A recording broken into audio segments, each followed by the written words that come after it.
Hey everybody, my name is Dan Johnson and I'm on the protocol security team here at Coinbase. I'm joined here today with Mitchell Amador, the CEO of ImmuneFi, a Web3 security company that's been dedicated to protecting the on-chain ecosystem since 2020.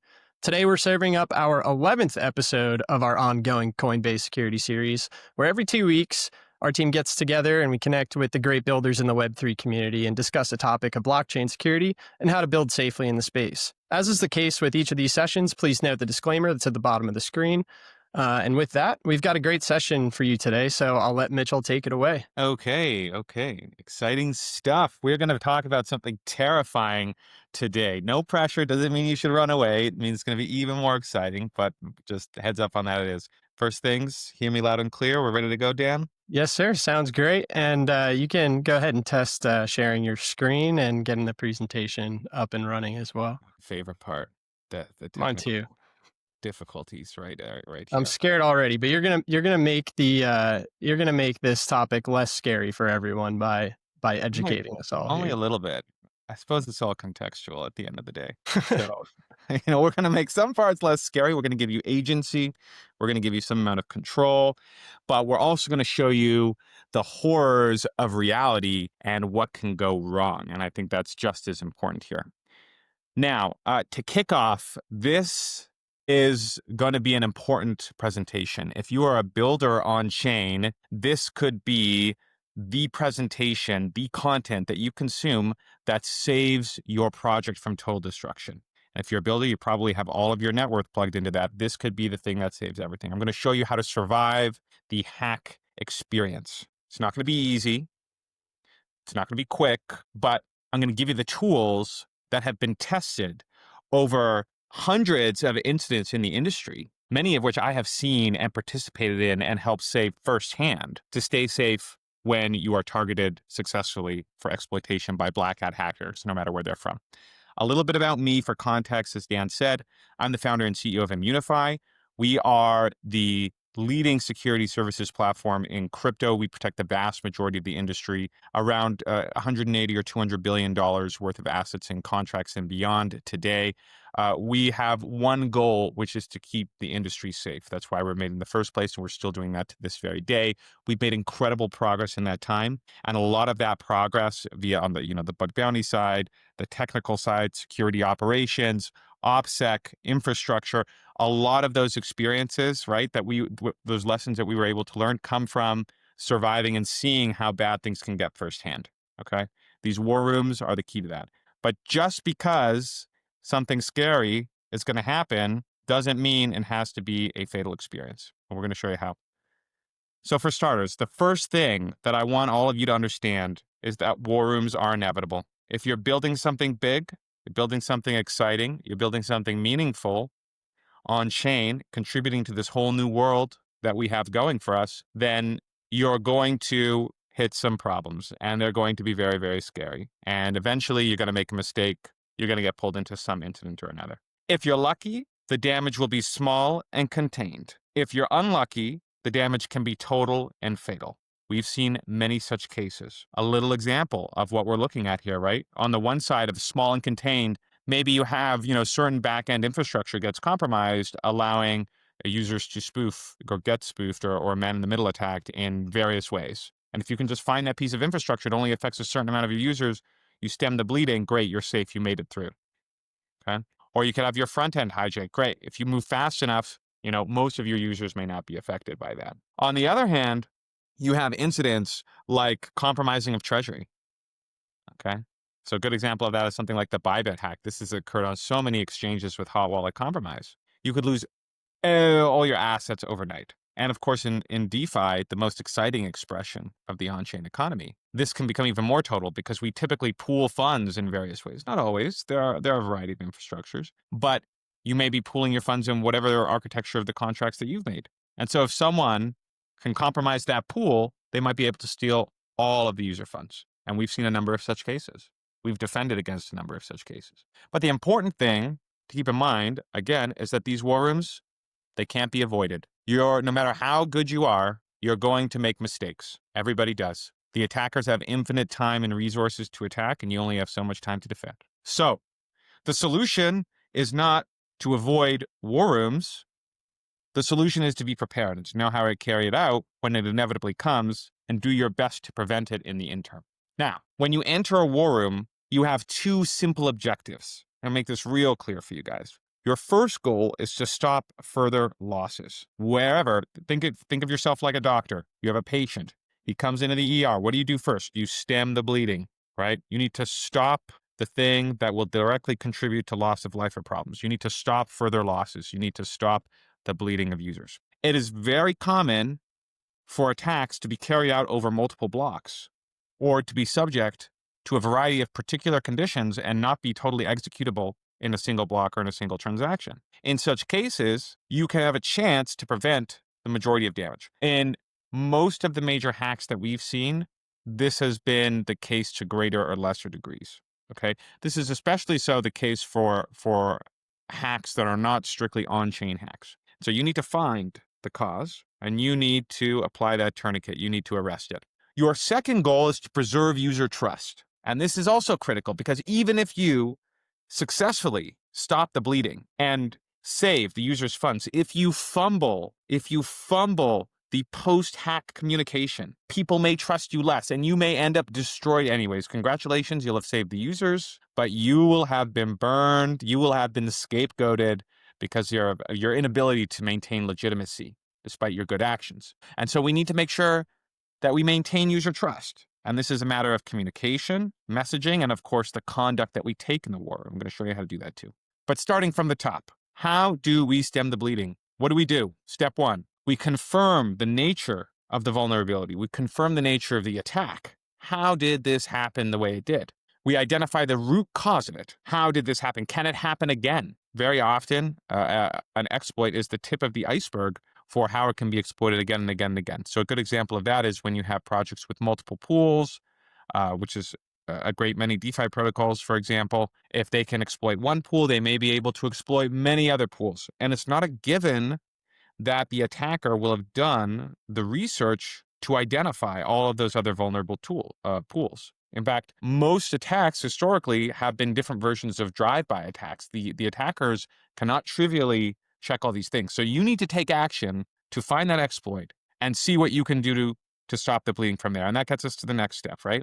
Which is to pause all affected contracts. And very often, if you can't tell what that means, like which contracts are affected, if you're just not sure, you're having struggles reverse engineering the exploit and seeing what it really is, then you should be pausing all contracts. You don't need to take the risk. Pause them all, save the users. Most people won't even notice. To be quite frank, it's not like they're watching you all the time, but they will be thankful after the fact. And you will buy yourself precious hours to identify what really went wrong.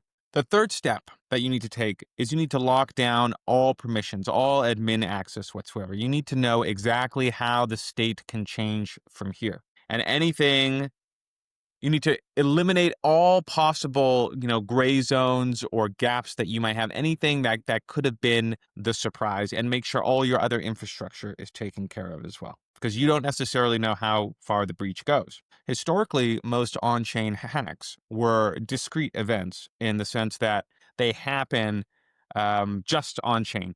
But what we've begun to see over the last few years with the rise of more state-sponsored hacking groups, most famously the Lazarus Group with North Korea, is that they are compromising a variety of pieces of infrastructure on their road to ultimate theft. Okay? And this is more typical of traditional advanced persistent threat behavior in Web 2 and the broader internet. So you got to lock everything down. Don't take any chances. You don't know who you're dealing with. They could be very scary people. They could be well-resourced people. They probably are. Be maximally paranoid. Lock it all down. With this, your situation will be paused. Hopefully, you will have frozen the state of your contracts, of your protocols, as much as you possibly can. And you will be ready for the next step. Hopefully, this is you stemming the bleeding when it comes down to actual thefts. And if you take nothing away from this presentation, then take these two things. First, objectives, stop further losses and preserve user trust. Second, these three basic steps, find the exploit, pause everything, lock down all your infrastructure. This gives you time to live another day. Now, all of that is easier said than done. So now we're going to talk a little bit about how that works. We're going to talk about how you should be constructing that war room to get all that done.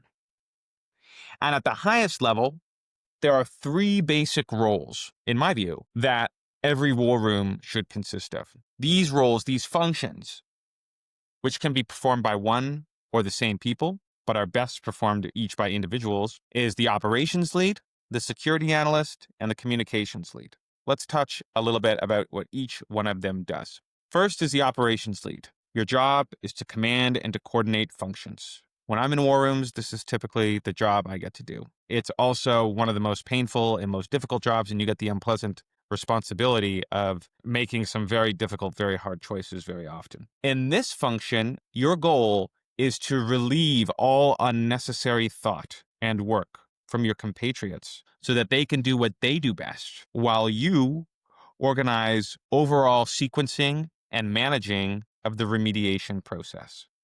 Okay?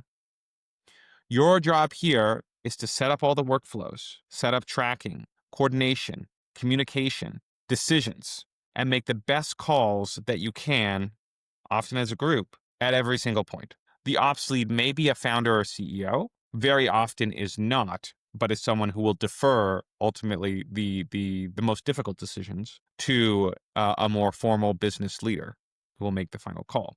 But the ops lead is responsible for organizing the work in the lead up to that. Said in another way, your job is to keep the entire context of the hack and the war room in your mind at all times. And what this takes form in practice is you end up creating the documentation, you end up writing and keeping track of what's going on, you keep track of all the participants in the war room, you're identifying and directing them to all the tasks that they should be doing. You're setting the sync cycles, aka how much time you should allow to pass before you come and check in, which I would typically recommend about 15 to 30 minutes. Every 15 to 30 minutes, you want to check back in with your teams and see how they're doing on their different problems.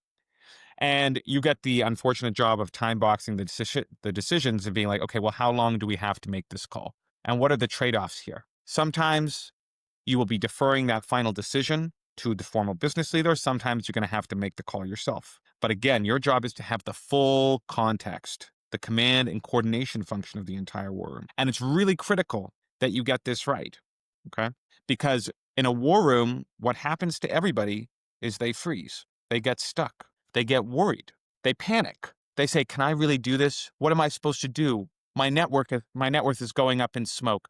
Am I going to go to jail? Did I make a mistake? Is this my fault? Am I guilty? And as an ops lead, you have to put an end to all that. There's no room for such sentimentality. You need to go and fix the problem. You have to provide leadership, structure, and clarity to the team members and inspire them to do what needs to be done. In the vast majority of war rooms, the ops lead may be the only person who is experienced who has done it before. Most people obviously have never done this before. And you need to provide them the certainty and the conviction that they can go forward and succeed and there's going to be a future on the other side of this. So that's the ops lead function. This role can be folded into the others, but ideally stands alone. The second function is the security analyst. The security analyst has the critical and difficult job of identifying exactly what the attack vector was and what the exploit was and how big the scope of damage and risk is so that they can prepare a mitigation path and ultimately apply that and block any other exploitations. This is the person who is doing the hard technical work to fix the situation, right? If the ops lead is like a doctor coordinating, a hospital situation, then the security analyst is like a surgeon who's got the difficult job of actually doing the cutting, making sure he's found exactly the right problem and addressing the wounds and suturing them up all properly. Now, you might think, security analyst, isn't that the most important part? Why don't we just fold the ops lead role into that? No, we don't do that because the security analyst role is extremely cognitively intense, and they are in a race against time to identify the nature of the attack vector and to mitigate it before it can be exploited further. And no matter what kind of hack you're in, you never know if there is more damage in the beginning. You have to suspect that you're at the beginning of a process, not at the end, that things can get worse. So you need to take your security analysts. That could ideally it's one or two people working as a team, should be a small group. And you need to strip everything that's not critical away from their mind. Anything they don't have to think about, they shouldn't be thinking about. Anything they don't have to do, they shouldn't be doing. They got one job: find the source of the bleeding and stem it as rapidly as they can. That's their one job.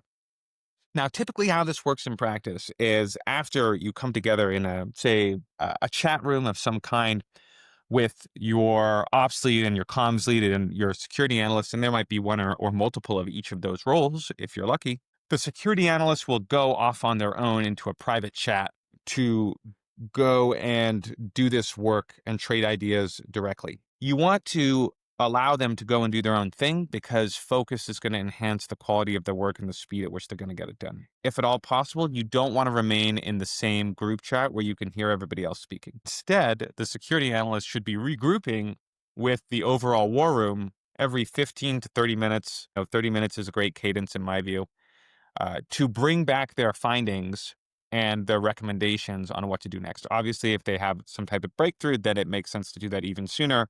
Like, you do whatever makes sense, but you want to give space to focus, right? Communication in a war room is expensive. It costs time and attention and stress, and you only want to do as much as you absolutely need to get to the right outcome. It is fine to have multiple security analysts. In fact, generally, I think a small team of 2 to 3 is good. 2 is probably best, providing people know the protocol well. 1 is good, but getting extra eyes on that is better. It's not a case of, more is better. You keep adding more people, you have more people to coordinate, things get more complex, people disagree about things. Like, you don't want an infinitely large team. 2 to 3 is probably where it's ideal to sit. But this is the security analyst role. If you're unsure of who to bring on, then I recommend, if you don't have a security analyst in a pinch, you go and you call your security providers and see if they might help. This is how we have done so many war rooms at Immunify.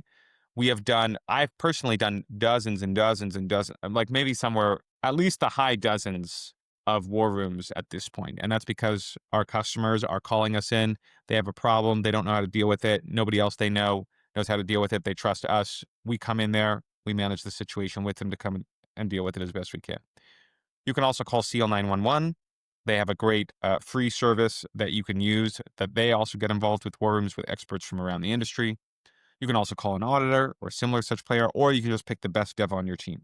Like, you do you. You're going to have a variety of options available to you. I suggest that you take all of them that you have on access. If you have access to the resource, leverage it, because now is the moment to cash in on that favor.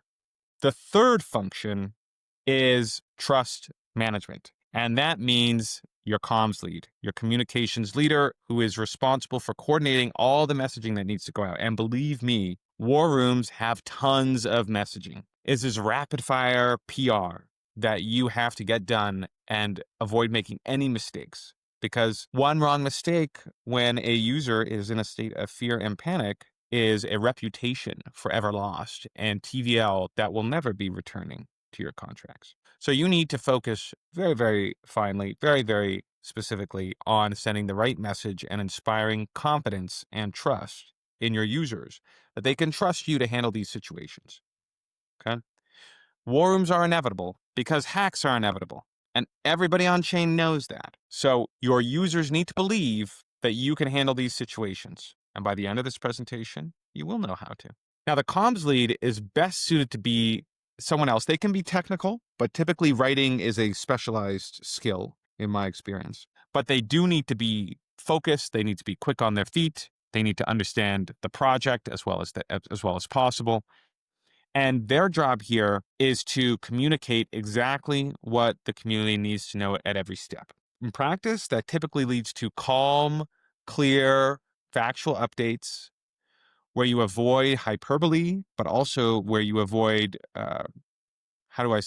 making things rosier than they look. You don't want to speculate. You don't want to project positivity prematurely. Like, you can save that stuff for the end in the moment while these war rooms are happening. And war rooms can be wild. I mean, it can be 15 or 20 minutes for exceptionally short cases, but it can also be 24 or 48 hours. I've done some war rooms that ended up being 3 or 4 days because we couldn't really manage the issues over the time frame, which is very painful. I've done several such cases. Like, it can get long. You don't want to say anything that would cause users to lose trust in you later. And so intuitively, the best approach, the one that inspires the most confidence, is to treat them like an adult. clarity, calmness, but at the same time, confidence, conviction. And don't say what you don't need to say. People will have the temptation to try and make people feel better by making claims that they should not.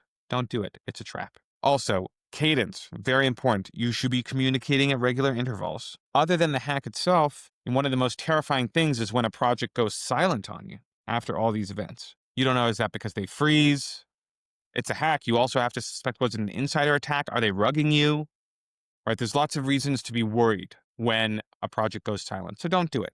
Comms lead needs to come in there, communicate clearly, communicate regularly, and inspire confidence that they can handle the situation. Typically, if they need to do their work, they will also go into a separate chat to go and coordinate that. There could be 1 or 2 people. You might also bring in a PR firm if you have access to partners there. You will often work with the ops lead and the security analyst to really make sure that the framing and the messaging is correct from a technical perspective and from an operational perspective. But otherwise, you're working somewhat similar to the analyst. Unlike the analyst, whose job is really to investigate how an exploit occurred, a comms lead role is much more forward-looking. So as comms lead, you should be preparing for multiple different timelines, not just one situation, but multiple paths for it. For example, we stemmed the bleeding, everybody's safe, right? All users are fine. For example, we couldn't stem the bleeding, everybody's unsafe. Here's what you have to do next. For example, it was never a hack at all. We found the cause of it. It was a user error or something. Great, that's dealt with. As comms lead, you need to prepare for everything in order of the severity and the danger of the scenario. So you end up with pages and pages of documentation in that process. In parallel, there's another thing the comms lead should do. The comms lead should work with the ops lead to document what is happening in the war room as the events proceed, creating a living timeline of events. Because the more the comms lead can take over the documentation duty of the war room, which is going to be needed, all this information about what happened, who was in the war room, what exactly they did, why they made the choices they did, all that's going to come out in the postmortem, which can be an internal doc, but is best as also an external documentation that is shared with the broader community so that everybody can learn how to stay safe. All this information should be recorded by the comms lead while the events are ongoing. Yes, you can have the operations lead do it too, but if you do that, you're going to be distracting them from the most important choices. So wherever possible, the comms lead should take point on that. Again, in general, every role, every function should be done by a single person and not merged if you have the option. That's the setup of a war room. Those are the 3 main roles you need. Those are the 3 things that they're going to be doing. That's how they're going to be driving the process. And we heard a little bit about the sequencing of events. Now, the next thing, now that we have this context, the important thing for you to remember, to keep in mind, is to remain calm. Remain very calm. Like I said in the beginning, people mess up, people freeze, people become afraid. Your ability to remain calm lets you make good decisions about the matter, but more than that, your calmness is contagious. Your reason transmits. The calmer you are, the more centered, the more focused, calmness you're going to bring to everybody else in the war room, and the better they're going to perform. So whatever you do, remain calm. Very important. Now, in terms of how this goes, we walked through a bit of the functions. All these things are actually happening in parallel. Now you see why we have an operations lead in the first place. Because we're not doing these things one at a time. No. We're doing all of these things at the same time. And we're in a race against time while we do it. Even more difficult, even more stressful. We're in a race against time to identify the source of the breach, of the source of the attack, to block it, and then to preserve the trust of our users and the community at large. So while you, the ops lead, or whoever you may be, is preparing the decision flow, mapping out how the sequence of events could go and what are the various pathways and how you're going to respond at those pathways to make the calls, the security analyst needs to be doing the forensic work, understanding exactly how a fix and a mitigation can be implemented and preparing everything needed to execute that fix. And the comms lead, for their part, they need to be preparing the messaging in parallel for the various scenarios. You don't know how much time you're going to have to execute this. You don't know how much time, emotional contagion can take from you and how quickly it can spread. And again, remember, it's not just the hack that can kill you. It's also the loss of user trust and legitimacy that can do the job. So you need to be ready for it. So everything needs to be done in parallel as fast as possible. And the ops lead has the venerable duty of coordinating all this and keeping every decision, the entire state of the war room in their head at all possible times so that they can maximize the speed of execution. Having said that, once you're done all that, you can now proceed with postmortem.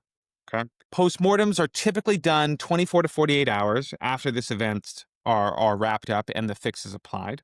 And the reason for that is because these war rooms are exhausting. It is not usually feasible to do the postmortem right away afterwards. People are too tired. People are too stressed. It's just too much to deal with. But the next day, you want to get this postmortem out as soon as you possibly can. The users are waiting for that. They want to see that you handled the situation correctly. They want to know that they should feel safe. They want to know that their money has not all been stolen from them, and your postmortem is the way you do that. 4 key components: root cause of the exploit, the attack and postmortem timeline of what exactly happened, the fix that was discovered and applied, and what actions will be taken further into the future to ensure that this type of attack never happens again. Very simple, a little bit stressful to write, I'll admit, but this is the outline for every postmortem that you should do. If you do this, you're not just going to be helping your community members, keeping them engaged, keeping them loyal, keeping your own project legitimate in their eyes and worthy of trust. You're also going to be supporting the entire future security community on Base and in the broader blockchain ecosystem as we all learn the lessons of that difficult experience you had to go through. But sometimes you're not so lucky. Sometimes the black hats win and they steal the money. Well, luckily for you, that's not necessarily the end of the situation. You have options. There are things you can do to help with the situation. You can try and negotiate with the black hats. And make no mistake, you should always, always, always try. Although you should also understand that it will very rarely work. Okay? And the reason why we want to do that is because it costs you very little, no matter what the cost, to try and negotiate, to try and get the money back. Whatever amount a black hat may request of it as payment is probably going to be a good deal for you if you should take it. And you don't give up any of your legal rights by doing so. The black hat may have won that battle, but if there's ever a chance to get the money back, you should take it. Don't get your hopes up about it. I'm not saying this is going to work. It usually doesn't work at all, but you should try. In terms of how you do that, there are 3 things that you should keep in mind. Number 1, you need to open comms channels. Luckily for you, the black hat is almost certainly watching what you do next. Typically, they enjoy getting the jump on you. So you need to open up a way to communicate. You can start just with your public X or whatever community infrastructure you're using. Chances are the black hat will read it. Offer a safe, anonymous communication channel that they can use without compromising themselves. If you offer something that is unsafe, they won't even bother. The classical example is an on-chain message in a transaction, but some people set up Proton Mail accounts or other types of discrete email services. These things can also work. The second thing that you should do is offer a safe return path. Make it really, really easy. I always recommend people adopt Immunify Safe Harbor, which provides a recovery address at all times. Safe Harbor is a new standard created in conjunction with SEAL to make it safer for white hats to protect projects, but we can also use it as a clear, vetted place for black hats to return money. Why not? So if you have Safe Harbor already set up, this is a really great solution for offering that and saying, hey, look, we already have a safe place for you to send the money. And finally, you want to offer them structured incentives. What that basically means is you want to cut them a deal. They keep some amount of money as long as they send the rest back to you. And guess what? No matter what deal they agree to, if they agree to any deal, you should take it. The reason that you should take it is because you still have every legal right to take action against them if you so wish. Okay? If you think that's really the right call, you have that right. But if you can get the money back, it's always a good deal. Unfortunately, this same dynamic, the fact that we as defensive parties cannot offer realistic legal safe harbor, which is really the thing that black hats need in order to negotiate safely, this thing makes it very, very difficult for these negotiations to proceed. Because at the end of the day, governments around the world can always decide they don't care what deals we've made with the on-chain community, even if we're hostile to one another. They'll just override it, call it a crime, and prosecute them. That does not actually help the situation here, right? Law enforcement, while a necessary part of these types of experiences, is not typically going to be all that helpful in dealing with these situations. Certainly that's the case if we look at historical DeFi hacks. But that doesn't stop us from trying. We should still try and come to an arrangement, even if the black hats have succeeded. Now, when things have failed, right, when negotiations fail, you still have even more options. And some of these you should do right away. Okay. High level. First, forensic firms. In my experience, having had to track down black hat hackers a number of times now, the single most useful thing that you can do is post hack forensics because hackers typically leave fingerprints on the crime scene. Most people who can carry out on-chain attacks do not have the sophistication or the resources to effectively cover their tracks. And so if you can find them, you can now effectively you can incentivize them to disclose, right, what they have done and return the money. If they do not, you simply report them to law enforcement. This is typically how most of the forensic firms work in the space. And in my view, if everything else has failed and you've lost the money, forensic firms are probably your best bet.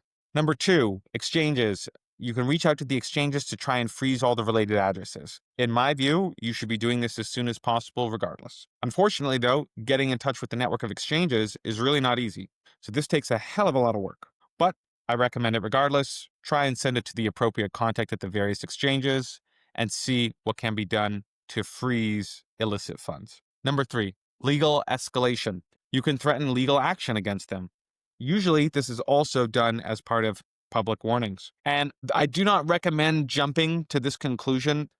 If the attackers are smart, like these are very intelligent people, they'll know that you can prosecute them civilly at the very least and very probably criminally. Okay?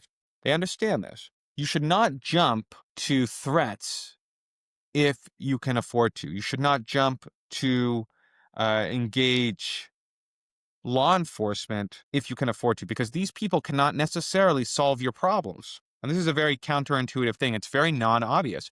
I'll give a good example. If you contact, the Mexican federal police, I'm sure there's brilliant investigators there, and you say, hey, look, a Russian hacker has stolen my money. They have precisely zero influence over the situation. But if you antagonize them in public, you might lose the only chance that you have at getting to some type of deal. So you should always wait. You should leave public threats of legal action with law enforcement until the final step. That doesn't mean that you can't engage law enforcement. You can. You can do that right away if you want. Just don't tell everybody about it because it's not going to help your situation. It's going to make you impossible to negotiate with. Okay? Leave that to the last step. At the end of the day, we live in a big world where increasingly the law enforcement and legal agreement networks are breaking down as part of geopolitical competition, and we cannot rely on the traditional legal systems to solve our problems for us here. We have to do our best on our own first, and then bring in whatever support we can. I don't like that state of affairs. I'm trying to change that state of affairs every day and make the industry a little bit safer so that we don't have to deal with this type of situation. But that is how it is for now. And as the operator of a project that just had to go through a war room, you need to be prioritizing what's best for your users and what's best for the broader community. You need to be prioritizing keeping people safe. So be intelligent about it. Okay? Very important. As a good example of this, I'll go through one little case, and then we can move towards Q&A and see what would be most helpful for you guys. We had a famous case called Primitive Finance many years ago, and this was a great team building a very novel derivatives product, fascinating product. And the key things that proved critical there, well, simply put, you had a vulnerability that was impossible to fix. There was no upgradability on these contracts. There was nothing that we could do. So what were we supposed to do? Well, we ended up finding 3 solutions to that issue, right? Here we risked both the theft of all money in all the derivatives pools. The team in question was very talented, but these were very difficult types of exploits to deal with. And they risked losing all their legitimacy, even though they built some really wonderful technology that was meaningful. Even though they were a great team that had a lot to offer the community, they couldn't deal easily with the situation at hand. And we ended up doing 3 things that solved that problem. Number 1, they invited trusted experts from the security community that had worked with them to help solve this issue. Specifically, that was us at Immunify, yours truly, and our friends over at DDoP who had done some audits with them. Together, we were able to provide the support that they needed to find the exploits, arrange a fix, and execute it. Second, that solution ended up needing a white hat rescue where we had to hack the funds ourselves from each and every vulnerable pool. Pretty scary stuff. But sometimes that's the right call. We did that. We saved users millions upon millions upon millions of dollars. Okay. It was a great day, but that's what we had to do at the end. That's an option that you have. Every situation will be unique in particular, but you need to be prioritizing what's best for users. And finally, at the end of that whole process, we didn't hide it. We didn't pretend that it didn't happen. We could have lied about it. Like the situation was such that most people would not have known that there were other compromised pools, but we didn't. Instead, we went forward with transparency, and that ended up preserving the trust and legitimacy of Primitive for another day, and they ended up doing great things with that. This is one example about how these simple actions that you can take on the comms side, on the operations side, on the security side, can end up making the big difference. We executed this entire war room playbook that I just described to you here, and it worked phenomenally. And we've all done that now. Both me and many other security experts in the space have done so dozens and dozens and dozens of times. So this really works, you guys. This can really get you to the other side. Having said that, I spend every day trying to protect the space as much as I can. We prevented tens of billions of dollars in hacks so far, but there's a lot more to protect. And I know there are more questions on how to do this than what I've covered here. This is very narrow. So thank you very much. And why don't we bring it back and talk a little bit about what else people need to know about this? And I'll try to answer the questions as best I can. All right. Yeah. Awesome. Awesome stuff, Mitchell. I know you're a busy guy being a CEO and all, but I feel like you could also double up as everyone's favorite professor as well. That was great stuff. Seriously. Yeah, I'll scan through our chat here and make sure we capture all of the questions and feedback. I see we have some from through our channels and some internal as well. You know what? Why don't we kick things off with that's a good question. You ever, with all of this, with all of these war rooms and exploits that are going on, do you ever consult with teams just to run dry run tabletop exercises involving threat or exploit response, and at what cadence or how often should teams be conducting these rehearsals internally? Sure. Absolutely. Absolutely, we do so. Now, unfortunately, it's not super exciting to do this is what we would call a war game, right? Or a tabletop exercise where we go and simulate it. These things are expensive. You're going to spend a day or two just doing this for a situation that hasn't happened yet. So you have to be very proactive and forward thinking to invest in it. But we do it. There's specifically a firm that we love to work with on this called Shield 3 that has done incredible war games across the industry that we would really recommend to other people. And this is an approach we very much believe in, but you have to have the bandwidth for it. If you Yeah, do have the bandwidth for it, I would recommend you do it at least once a year, if not twice a year. Okay. cool.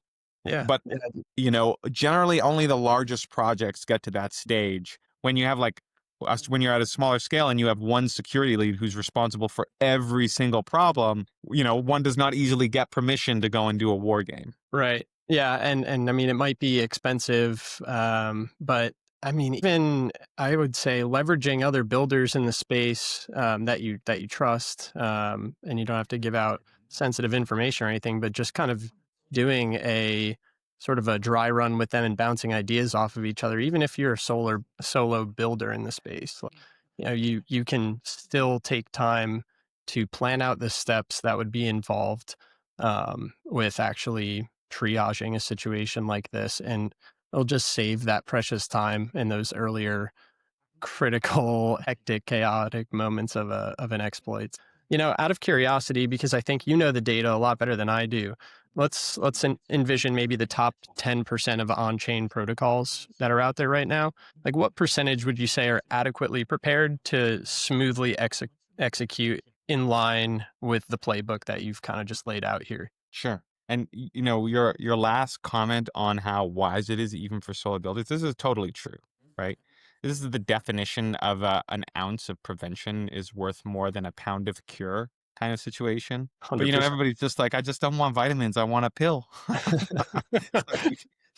And you'll see this, like when you look at the numbers, I would bet that less than 10% of projects are well prepared for this. Okay. Interesting. Yeah. And I think 10% is a glorious number compared to where we used to be. When I was starting this stuff, I had to deal with a war room every single week. And they almost always happened on the weekends for reasons I'm sure you can guess if you think about it, right? think Correct. about it, and you'd be like, oh, okay, so that's who the attackers are, for one thing, and Yep. why they're doing their attacks. Yep. It almost always happened on the weekends, but now these things have gotten more rare. We've made a lot more progress. So 10% is way better than things used to be. I can imagine a world over the next few years, if we work really hard with, educational stuff like this and people really see, maybe we can even get to like 20 or 25. That would be crazy, but everything is possible, right? I think so. Yeah. Yeah. So, with sort of in line with this theme of lean teams, and we're not talking the top 10% protocols that do have engineers that are internal, like a massive team to bounce ideas off of. Let's say for either solo builders or maybe a founder and a co-founder.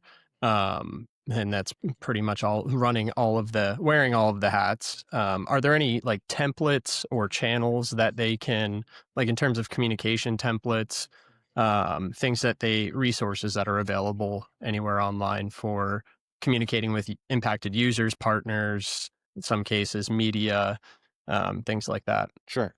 Two places to look. And we have to caveat this with the fact that every hack is unique and every protocol is unique.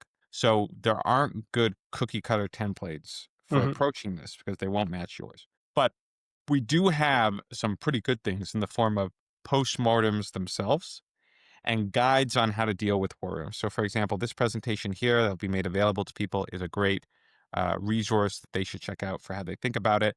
I really recommend reading postmortems. We put out a lot of postmortems at Immunify, which we call bug fix reviews for all kind of almost hacks that we managed to prevent. And many projects do put out postmortems these days. I recommend you read that to understand how things are framed. After you read, 5 or 10 of those, you kind of understand how it goes and what wiggle room you have. And then I really recommend you do some crisis training if you're lucky enough to have a PR firm or somewhere similar who can provide media training to you. Do a little bit of crisis training to understand what it's like and how you're going to be squeezed and understand how they respond to things because these are, hacks, on-chain hacks are unique to us and our situation, but crises are not, okay? We know how to communicate and manage these difficult situations. Your media experts have already gone through this. I mean, but I was prepared for this because I had already managed dozens of crises Hmm. before I started running, DeFi war rooms. Like it was all old hat to me at the end of the day. And you already know people who are experts in this. You just have to ask them for advice and for training. And they can come and help you with that. And they can come and show you how to frame that messaging. And maybe if you're lucky and you bully them enough, they can even come into the war room and do that messaging for you. And that is a much better solution than relying on a template. And speaking of which, right, being prepared, like the best preparation is just to know who you're going to call and have 100%. that set up in advance. Yeah, yeah, that even in those moments of panic, your brain's not thinking, it's thinking about 1,000 different things, and even anything that can simplify the immediate response to that is gives you great momentum that is very important to handle things the right way. So, all right, and then I think we'll have time for one last multiple part question. This one, I admit, I wrote this one, so this one's for me. I'm Oh, just curious your take and what your answer is. Again, kind of data based. But what's your best guess in terms of the percentage breakdown of white hats, black hats, or gray hat actors in the space? And do you think it's common for a hacker to change the color of their hat? Then I have one follow up as well. that's a scary question, Dan. Yeah, See, we were trying to de-risk it, make people feel a little bit more comfortable with the situation. Now we're going to blow it back up and spook them all. That's how it's going to go. Look, I think that crypto has an incredible community of white hats. Like, really, the best people in crypto are the white hat security community, in my view. I've been lucky enough to spend years with them. They're by far my favorite people in crypto. I don't know. Like, I think what we do in the industry is incredible, but really these people are kind of shining lights in so many ways. And unfortunately, on the downside, while we do have these literal Batmans among us, I think they probably make up 10 to 20% of the hacker community. Hmm, Okay. sounds about right. Right. Now, Yeah, I don't think that the rest of it is black hats. I think, black hats are probably sub 10%, an even okay. smaller Makes community. me feel better. Right? But the challenge is almost everybody in between is what we call a gray hat, which means that, they're going to have their own motives and they're going to do what is in typically the primary of their financial self-interest. And the thing with these, hacker types, in my experience, and I'm sure, Dan, you've kind of seen the same, is these are very smart people. They will all have kind of their own codes of honor or Well, ethics, right? But the challenge is, whatever that code is, it may not be the same as yours, and it can be very, very gray. And a lot of these guys are very, very gray, right? So, do I see them changing the color of their hat? Yeah, I've seen it many times. And that's the scary part, right? yeah, That's why, yeah. at Immunify, we did so much work on bug bounties in years ago to make those multi-million. It's to deal with this part. Okay, let's always make sure that the incentives make people go white by Right. default and not black hat. Exactly. Yeah. Yeah. I guess that I mean, you kind of answered my final follow up with there, which is, you know, are there situations that you've seen where, someone probably had black hat intentions at the start, but then had that remorse afterwards or the fear of consequences that, Anytime. after having done so? Yeah. Many times, usually after the fear of consequences is, nudged in their way, often via an email to their personal email. That's usually when they're like, oh, suddenly I'm very remorseful about my Right. life choices. Right. Yeah. Found me. Yeah. Yeah. Watch your back, look over your shoulder, build your own paranoia because, yeah, I mean, it's not gonna be worth the No. hassle, like you said throughout this presentation. It's feels a lot more rewarding, I would imagine, to be on the good side of things. So, and feel like you're Yes. actually doing the community, a greater good. So yeah, I mean, this was an awesome chat, and I really appreciate you taking your time out of your busy day to educate the rest of the builders in the space on this super important topic. We have another session coming up in 2 weeks, everybody. We're going to be talking about setting up bug bounty programs, and we'll have our special guest, Cantina, join us for that session. So make sure you tune in 2 weeks from now on the 19th. But thank you so much, Mitchell, and the entire Immunify team for joining us on today's session and educating the community. We'll Happy to see you help. later. Be well. All right. Thanks, guys.